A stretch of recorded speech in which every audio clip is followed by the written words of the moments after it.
सो default functions पे आपने for example कुछ इस तरीके से काम करना है कि आप यहाँ आए और आपने कहा कि डिफ़ॉल्ट फंक्शंस के लिए हमने एक फंक्शंस बना लिया।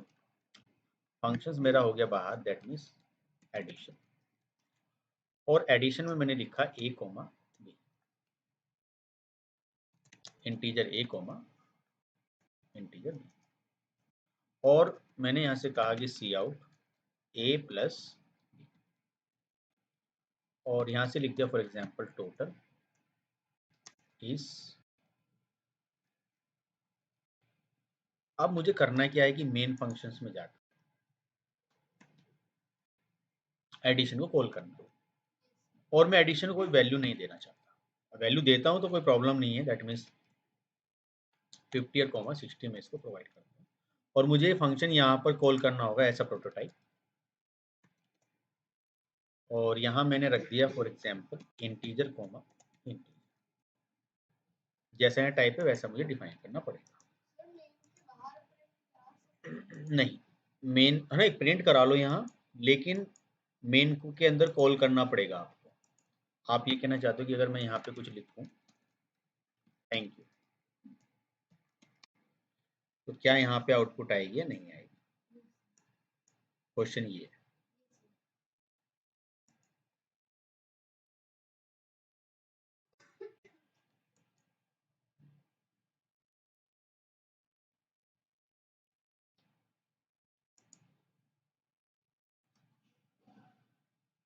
तो प्रॉब्लम यहाँ पे आपके सामने आ गई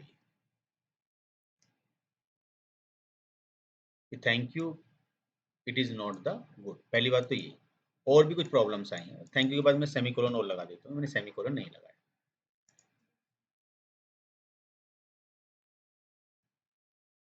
तो थैंक यू को कह रहा है कि that is does not name the type, की इसको समझ में नहीं आ रहा, तो मैंने कहा ठीक है आप इसको हटा दीजिए।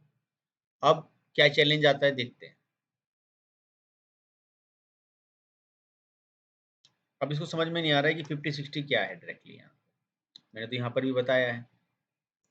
सो ठीक है, आप इसको यहाँ से हटा दीजिए, खाली ये रख दीजिए। सो मैं यहाँ पर वैल्यू सप्लाई कर रहा हूँ।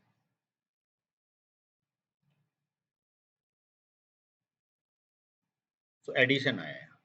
हर एक जो भी है, जब डिक्लेयर आप करोगे यहाँ से इंटीजर इंटीजर, तो उसका टाइप भी बता देना, यहाँ पे रिटर्न टाइप, यहाँ पर भी इंटी मेन का और यहाँ एडिशन का भी रिटर्न टाइप आपको बताना होगा, तो ये फंक्शन आपका आसानी से कॉल हो जाएगा।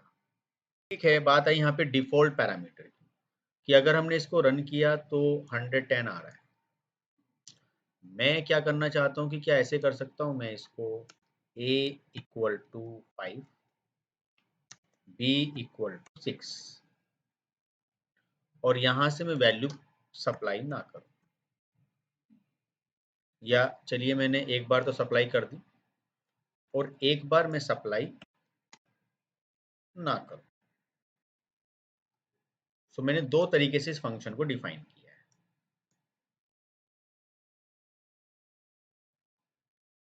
तो बात परफेक्ट हो गई, समझ में आ गई। तो अगर हम वहां पर, डिफॉल्ट का यही फायदा है, अगर आप वैल्यू नहीं दोगे तो वो अपनी डिफॉल्ट वैल्यू कैप्चर कर लेगा।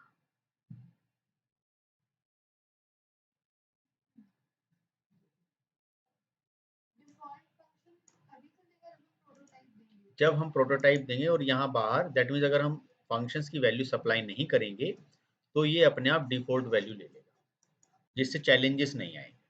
कि फॉर एग्जांपल अगर हम, जो आपकी जो बात है नंदिनी, तो यहाँ से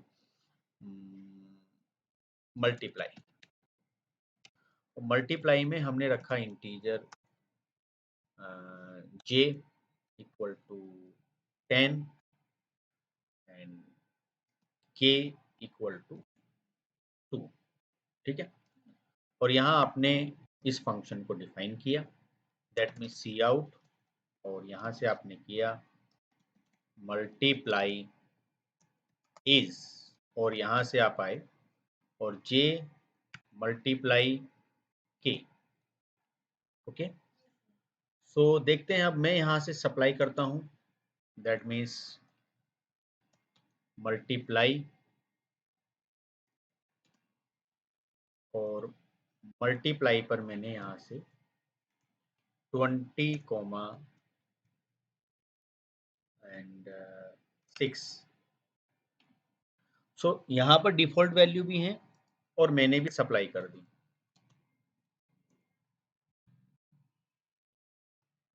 ये रहा।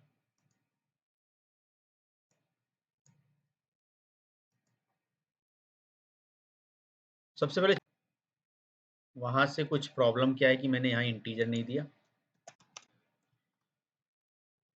मैं इसे रन करता हूँ।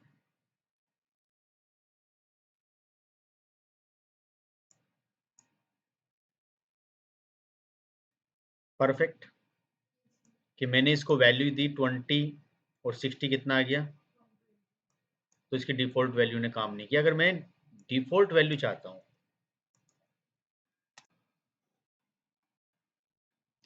तो मुझे अब डिफॉल्ट वैल्यू काम करके दी।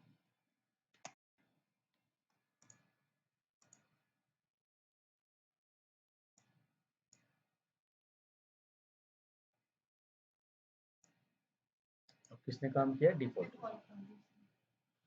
क्लियर? सो ये तो हमारा यहाँ पे डिस्कस हो ही गया है कि डिफॉल्ट आर्ग्यूमेंट्स क्या थे।